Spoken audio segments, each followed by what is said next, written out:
Tu te sens coincé dans ta propre vie, tu remets tout à plus tard. Tu te laisses envahir par le chaos, et tu crois que ça va finir par s'arranger tout seul? Il est temps d'affronter la dure vérité. Beaucoup fuient cette réalité, mais un jour, elle te rattrapera. Personne ne viendra te sauver. Ni mentor, ni ami, ni patron, ni gourou. Le seul responsable de ta situation, c'est toi. Tout ce désordre dans ta vie, ce stress constant, ces relations toxiques, ces dettes et cette insatisfaction, c'est le reflet de l'incapacité à prendre des décisions et à assumer la responsabilité. Tu es la cause du chaos, et c'est TOI qui a le pouvoir de le changer. Tant que tu resteras dans l'illusion que tu ne peux rien faire, tu resteras coincé. Cette situation n'est pas une punition, c'est simplement le résultat logique de tes choix. Si tu continues à accepter ce désordre, tu finiras par croire que c'est normal. Et ça, c'est le piège. Ce n'est pas normal d'être constamment épuisé, confus et insatisfait. Ce n'est pas ton identité. Il y a une issue, mais elle n'est ni facile, ni rapide. Le premier pas est de prendre la responsabilité totale de ta vie. Ce que tu as toléré, ce que tu as permis, c'est ce que tu as créé. Mais la bonne nouvelle, c'est que si tu l'as créé, tu peux aussi le changer. Le pouvoir est entre tes mains. Marc Aurèle l'a dit, le bonheur de ta vie dépend de la qualité de tes pensées. Et la qualité de tes pensées dépend du niveau de responsabilité que tu es prêt à assumer. Aujourd'hui, il est temps de prendre le contrôle. Regarde-toi dans le miroir et dis-toi que tu es le seul à pouvoir changer ta vie. Si tu arrêtes de blâmer les autres et que tu regardes enfin en toi, tu retrouveras ton pouvoir. Ce n'est pas facile, mais tu n'as pas d'autre choix si tu veux vraiment avancer. Abonne-toi et active les notifications si tu veux plus de contenu pour reprendre le contrôle de ta vie et bâtir un avenir meilleur. Commence par observer les signes évidents de ton chaos intérieur. Regarde autour de toi, sois honnête avec toi-même. Peut-être que tu remets constamment les choses à plus tard, que tu te sens fatigué sans raison apparente, ou que tu es pris dans un tourbillon d'activités sans but. Tu t'entoures de personnes qui ne t'inspirent pas, tu te plains plus que tu ne remercies, et tu réagis constamment aux événements plutôt que d'agir avec intention. Quand personne ne te voit, tu as l'impression de gâcher ton potentiel, de t'éloigner de qui tu devrais être. Ces signes ne sont pas des coïncidences, ce sont des appels de ton âme, des signaux qui te suppliquent de te réveiller. Mais trop souvent, tu préfères les étouffer avec des distractions. Que ce soit la nourriture, les séries, l'alcool ou les réseaux sociaux. Tout pour ne pas affronter la réalité. La vérité est simple. Tant que tu ne te changes pas, ta vie ne changera pas. Épictète nous enseignait que nous ne pouvons pas contrôler ce qui nous arrive, mais que nous avons le pouvoir de choisir comment y répondre. La question est, vas-tu continuer à vivre comme une victime ou vas-tu prendre le contrôle de ta propre histoire? Tu as le pouvoir de transformer ta souffrance en moteur. Mais pour cela, il faut d'abord prendre la responsabilité totale de ta vie. Personne ne va te relever, mais ce n'est pas une raison pour abandonner. C'est une raison pour te renforcer. Parce qu'à partir du moment où tu fais ce premier pas, où tu choisis de prendre le commandement, tout commence à changer. Aujourd'hui est le jour où tu dois regarder dans le miroir sans te mentir, faire face à la réalité et commencer à agir. Ce n'est pas une question de motivation, c'est une question d'en avoir assez de rester dans le même état. Il est temps de te lever, de prendre le contrôle et de commencer à bâtir la version de toi-même que tu as toujours méritée. Ce ne sera pas facile, mais ce sera ta transformation. Ce n'est pas un slogan. Ce que tu fais chaque jour, chaque heure, chaque tâche, façonne directement la personne que tu deviens. Ce ne sont pas tes pensées qui te façonnent, mais ce que tu fais de ton temps. Chaque fois que tu dis oui à quelque chose qui ne correspond pas à ta vision, tu vends une partie précieuse de ta vie. Et tu n'achètes rien en retour, sinon des distractions et de fausses impressions de mouvement. Si tu ne prends pas le contrôle de ton emploi du temps, quelqu'un d'autre le fera pour toi. Ton patron, les notifications incessantes de tes réseaux sociaux, ou même tes propres peurs. Le temps, contrairement à l'argent, ne se met pas de côté. Tu l'investis ou tu le gaspilles. Il n'y a pas d'entre-deux. On nous fait croire qu'être débordé est synonyme de réussite, que courir après chaque tâche, répondre à chaque message et être constamment en réunion prouve qu'on est productif. Mais être occupé ne veut pas dire être efficace. Beaucoup de ceux qui semblent travailler le plus avancent le moins, car ils manquent de clarté. Ils confondent agitation et progrès. Ils passent leur journée à réagir aux urgences plutôt qu'à se concentrer sur ce qui compte vraiment. Les semaines passent, les mois s'envolent, et tu finis par avoir l'impression d'avoir fait beaucoup sans avoir accompli ce que tu avais réellement en tête. Marc Aurèle disait déjà, ne vis pas comme si tu devais vivre 10 000 ans. Le temps est limité, et chaque minute doit être utilisée avec intention. Commence par observer si tu es pris dans un cycle de chaos. Regarde les signes évidents. Ce ne sont pas des symptômes physiques, mais des indices sur ton état intérieur. Peut-être remets-tu constamment les choses à plus tard, te retrouvant à procrastiner sans fin. Peut-être es-tu entouré de personnes qui ne t'inspirent pas ou vis-tu dans un tourbillon de réactivité, plutôt que d'agir avec intention. Ton corps est fatigué sans raison apparente, et même dans les moments de solitude, tu sens que tu gâches ton potentiel. Ce sont des signaux qui viennent de ton âme, te suppliant de te réveiller. Mais au lieu de les entendre, tu choisis de les étouffer dans des distractions. Nourriture, séries, alcool, réseaux sociaux, tout pour fuir la réalité. Ta vie ne changera pas si toi, tu ne changes pas. Comme Épictète l'a dit, ce n'est pas ce qui nous arrive qui détermine notre vie, mais la manière dont nous y répondons. La question est simple. Vas-tu continuer à réagir comme une victime ou vas-tu enfin agir comme le protagoniste de ta propre histoire? Tu as le pouvoir de choisir si ta souffrance va t'arrêter ou si tu vas l'utiliser pour avancer. Personne ne viendra te sauver, et ce n'est pas une raison pour abandonner. C'est une raison pour te renforcer. Si tu fais le premier pas, si tu choisis de prendre le contrôle de ta vie, tout commence à changer. Ce ne sera pas facile, mais toi, tu deviendras plus fort.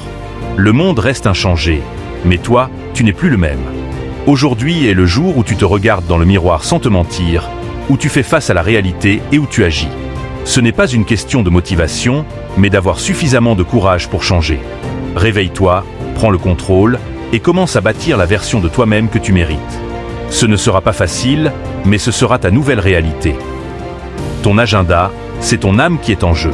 Ce que tu fais chaque jour, chaque heure, chaque tâche, façonne la personne que tu es, celle que tu deviendras. Si tu laisses les autres contrôler ton emploi du temps, tu leur laisses aussi modeler ta vie. Chaque décision que tu prends, chaque oui que tu dis, chaque moment que tu acceptes sans y penser te rapproche de la vie que tu veux ou t'en éloigne. Il n'y a pas de compromis. Tu dois investir ton temps avec intention ou tu risques de le gaspiller. Si tu ne planifies pas, quelqu'un d'autre le fera pour toi.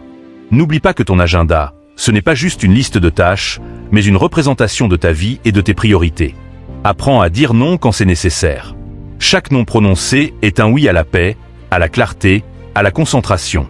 Comme le disait Épictète, la véritable liberté est de contrôler son temps et ses choix. Ce que tu fais avec ton temps et tes décisions façonnent ta vie. Choisis de t'entourer de ce qui t'élève et élimine ce qui ne fait que remplir l'espace. Ta vie n'est pas un hasard, mais un acte intentionnel. Commence par observer les signes évidents de ton chaos intérieur. Regarde autour de toi, ton bureau, ta chambre, ta cuisine, ta voiture. Que vois-tu? Du désordre, des objets éparpillés, un espace qui semble chaotique? Ce n'est pas anodin. Ce que tu vois à l'extérieur est un reflet direct de ce qui se passe à l'intérieur de toi.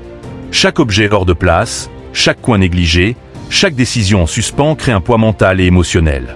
Même si tu te dis que ce chaos fait partie de ta créativité, que tu rangeras plus tard, la réalité est que ce désordre extérieur nourrit ton désordre intérieur. Le désordre ne s'arrête pas à ce que tu vois.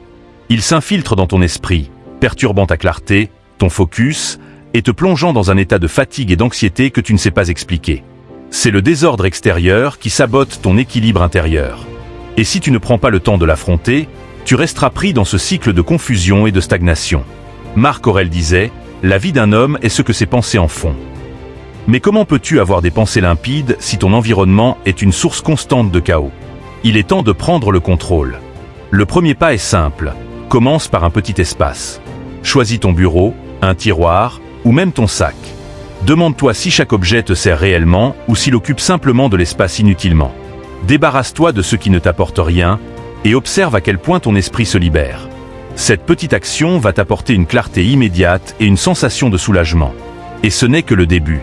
Le désordre extérieur ne fait qu'aggraver celui que tu portes à l'intérieur. Mais cela ne se limite pas à l'espace physique. Tu dois aussi organiser ton environnement émotionnel. Entoure-toi de personnes qui t'élèvent, qui te poussent à grandir. Éloigne-toi des relations toxiques qui t'épuisent, qui ne te servent plus. Tu dois apprendre à dire non aux habitudes, aux distractions, aux comportements et aux personnes qui te tirent vers le bas. En éliminant ce qui est nuisible, tu crées l'espace pour ce qui est vraiment important dans ta vie. L'ordre dans ton monde extérieur amorce le changement dans ton monde intérieur. C'est un acte de responsabilité. Ce n'est pas seulement de l'organisation physique ou émotionnelle, c'est une réorganisation profonde de ta vie. Regarde autour de toi. Ton environnement n'est pas qu'un simple décor, il est le miroir direct de ton état intérieur. Que vois-tu? Un bureau encombré, une chambre en désordre, des objets qui traînent sans but? Chaque objet qui s'entasse, chaque coin de ta vie laissé dans l'incertitude n'est pas juste un détail. C'est un poids mental invisible, un poids émotionnel. Ce chaos extérieur nourrit ton chaos intérieur. Et même si tu essaies de justifier ce désordre, de le considérer comme une forme de créativité ou d'organisation à ta manière, la réalité est bien plus cruelle. Ton environnement affecte directement ta clarté mentale, ta concentration, ton bien-être émotionnel. Chaque objet laissé à l'abandon, chaque décision en suspens, chaque habitude qui te tire vers le bas, nourrit ton agitation intérieure. Marc Aurèle le disait, « La vie d'un homme est ce que ses pensées en font ». Mais comment avoir des pensées claires lorsque ton espace est envahi par le chaos? Le premier pas vers la liberté mentale, c'est de commencer par un petit espace. Débarrasse-toi de ce qui ne te sert plus. Chaque objet, chaque décision repoussée doit être évaluée. Est-ce que cet objet m'aide vraiment? Est-ce qu'il me sert? Tu n'as pas besoin de tout garder. Choisis consciemment ce qui doit rester et ce qui doit partir. Chaque petit acte d'organisation, aussi minime soit-il, va transformer ton esprit. Tu te sentiras plus léger, plus calme. Et à chaque petit espace que tu libères aussi ton esprit. C'est une déclaration silencieuse à toi-même. Je prends le contrôle. Mais l'organisation ne se limite pas à l'espace physique. Tu dois aussi faire le ménage dans tes relations et tes habitudes. Entoure-toi de ceux qui t'élèvent, de ceux qui t'inspirent. Éloigne-toi des personnes toxiques, de celles qui t'épuisent et te tirent vers le bas. Apprends à dire non aux distractions, aux habitudes qui t'éloignent de ce que tu veux vraiment. L'ordre extérieur commence à l'intérieur. En mettant de l'ordre dans ta vie, tu redonnes du sens à tes choix. Ton corps, c'est ton premier environnement. Prends en soin. Ne le néglige pas, car ton corps et ton esprit sont intrinsèquement liés. Le repos, l'alimentation et l'exercice ne sont pas des plaisirs optionnels, mais des nécessités pour être à ton meilleur. Bouger, même un peu chaque jour, permet de nettoyer ton esprit. Cela te permet de réduire le stress, de booster ta créativité et de restaurer ton énergie. Ce n'est pas une question d'être parfait physiquement, mais de créer un corps qui soutient ton potentiel. Mange consciemment. Ce que tu consommes n'affecte pas seulement ton corps, mais aussi ton esprit.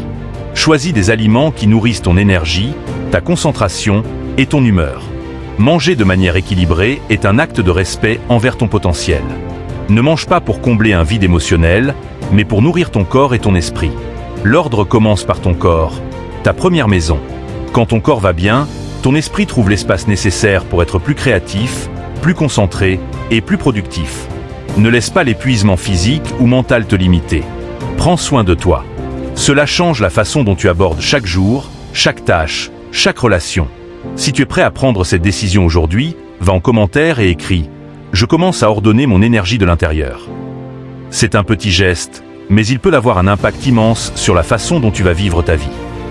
Une vie chaotique, c'est une vie sans contrôle, et l'un des domaines où l'ordre est indispensable, c'est tes finances.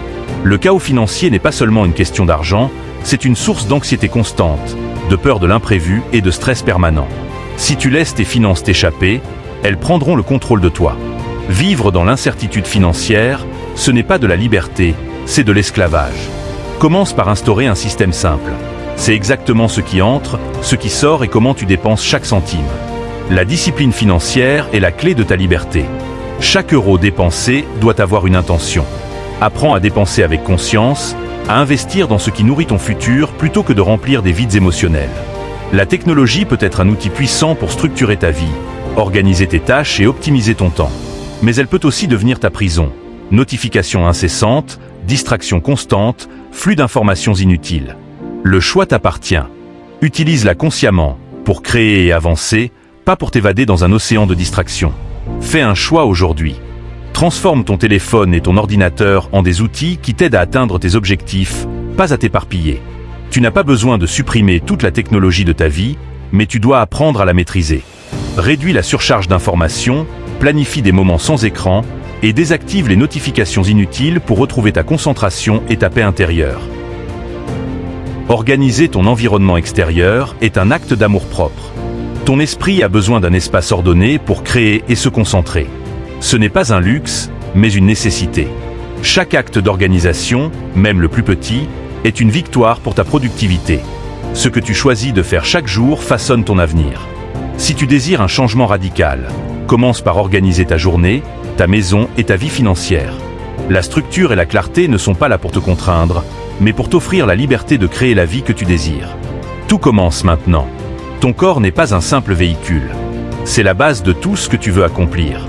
Si tu négliges ton corps, tu négliges ton esprit et ta vie. Un corps en mauvaise santé est un obstacle à ta clarté mentale, ton énergie et ton équilibre émotionnel. Si tu veux du focus, de la sérénité et de la volonté, il est essentiel que ton corps soit en bonne santé. Le sport n'est pas qu'une question d'apparence physique. C'est un nettoyage mental quotidien. Bouger régulièrement libère ton esprit du stress et oxygène ton cerveau. Ce n'est pas l'intensité qui compte, mais la constance. Quelques mouvements chaque jour suffisent pour garder ton esprit frais et ton corps en forme. Le repos est vital. Trop souvent, nous ignorons l'importance du sommeil et des pauses conscientes. Nous pensons que l'activité constante est la clé de la productivité, mais la vraie force réside dans la récupération. Un corps fatigué n'a pas besoin de plus de motivation, il a besoin de repos. Le sommeil réparateur et les pauses conscientes font partie intégrante de ta discipline. Ce que tu manges impacte directement ton esprit. Une alimentation équilibrée nourrit non seulement ton corps, mais aussi ton mental. Manger des aliments nutritifs permet de garder ton esprit clair et concentré. Choisir ce que tu consommes avec conscience, c'est nourrir ton énergie et respecter ton potentiel. Si tu ne mets pas de l'ordre dans tes finances, elles finiront par organiser ta vie, mais pas dans ton intérêt. Le désordre financier te maintient dans l'incertitude et la peur. Cela t'empêche de progresser. Gérer tes finances n'est pas juste une question de chiffres, c'est une discipline de vie. Il faut établir un système clair, savoir où va chaque centime et ne pas dépenser à la hâte. Comme Marc Aurèle disait qu'il faut traiter son esprit avec respect. Aujourd'hui, on pourrait dire qu'il faut traiter son argent de la même manière. Chaque dépense doit être réfléchie et servir un objectif précis.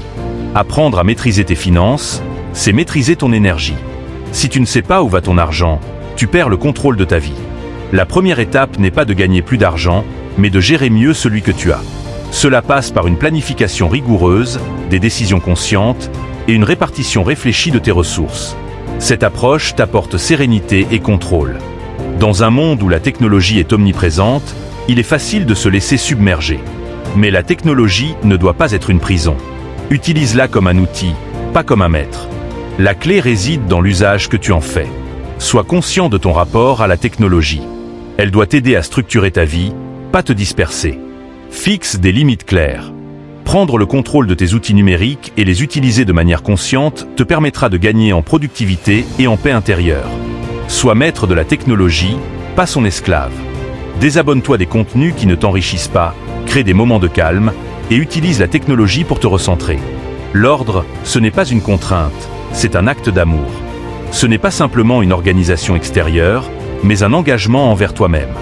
Organiser ta vie, ton corps, ton environnement, c'est respecter ton temps et ton énergie. Une déclaration silencieuse de ton engagement à vivre selon tes valeurs.